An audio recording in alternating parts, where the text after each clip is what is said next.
Proverbs chapter 29, The Way of the Righteous and the Wicked. Proverbs 29 presents a compelling exploration of human behavior, leadership, and the enduring value of wisdom and righteousness. The chapter opens with a warning about stubbornness, noting that those who resist correction will face sudden and irreversible ruin. This immediately sets the tone, emphasizing the importance of humility and the willingness to learn from guidance. It highlights the profound impact of leadership on society, illustrating that when righteous individuals govern, the people rejoice, but when wicked rulers are in power, suffering and groaning prevail. In the personal sphere, the pursuit of wisdom brings joy to family, whereas the indulgence in foolish companionship and sinful behavior results in the loss of wealth and well-being. Throughout the chapter, there is a strong focus on justice, integrity, and self-control. Leaders who act with fairness strengthen the land, while bribery and deceit undermine it. Flattery, too, is presented as a dangerous snare, capturing those who are naive or indulgent. The contrast between the righteous and the wicked is striking. The wicked are ensnared by their own transgressions, while the righteous act with consideration for others, especially the poor, and find joy in life. Wisdom allows one to prevent or diffuse conflict, whereas foolishness often leads to strife, as fools are unable to contain their emotions and tend to vent impulsively. The righteous seek the well-being of others, but the bloodthirsty or the foolish act destructively. Discipline and correction are consistently praised as essential for growth and stability. The chapter underscores that both parental correction and societal guidance create conditions for lasting peace and joy.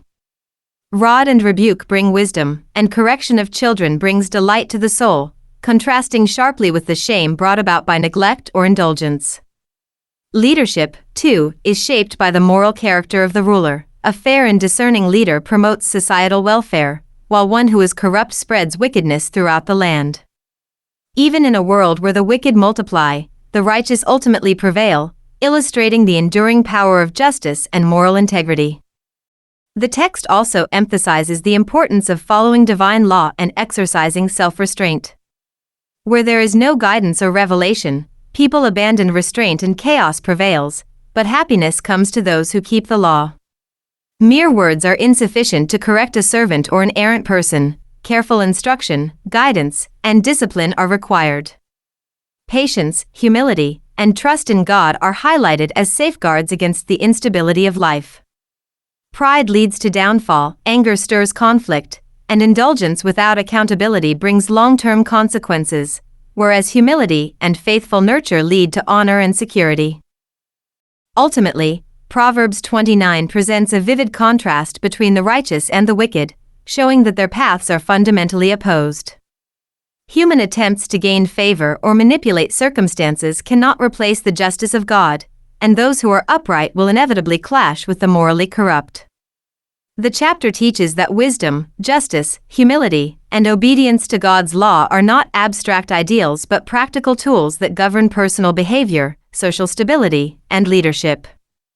It urges readers to embrace correction, cultivate self-control, act justly, and trust in God, illustrating that the pursuit of righteousness is both a personal responsibility and a societal necessity.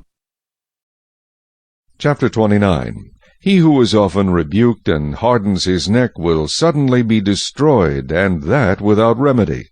When the righteous are in authority, the people rejoice, but when a wicked man rules, the people groan. Whoever loves wisdom makes his father rejoice, but a companion of harlots wastes his wealth. The king establishes the land by justice, but he who receives bribes overthrows it.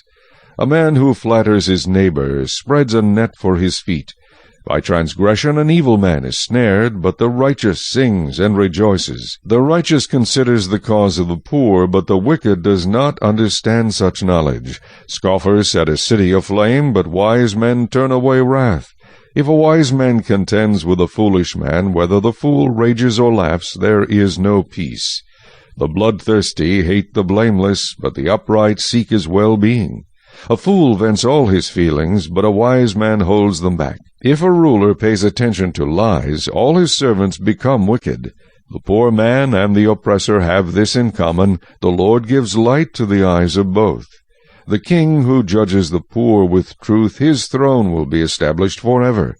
The rod and rebuke give wisdom, but a child left to himself brings shame to his mother. When the wicked are multiplied, transgression increases, but the righteous will see their fall. Correct your son, and he will give you rest. Yes, he will give delight to your soul. Where there is no revelation, the people cast off restraint, but happy is he who keeps the law. A servant will not be corrected by mere words, for though he understands, he will not respond. Do you see a man hasty in his words? There is more hope for a fool than for him. He who pampers his servant from childhood will have him as a son in the end. An angry man stirs up strife, and a furious man abounds in transgression. A man's pride will bring him low, but the humble in spirit will retain honor. Whoever is a partner with a thief hates his own life. He swears to tell the truth, but reveals nothing. The fear of a man brings a snare, but whoever trusts in the Lord shall be safe. Many seek the ruler's favor, but justice for man comes from the Lord. An unjust man is an abomination to the righteous, and he who is upright in the way is an abomination to the wicked.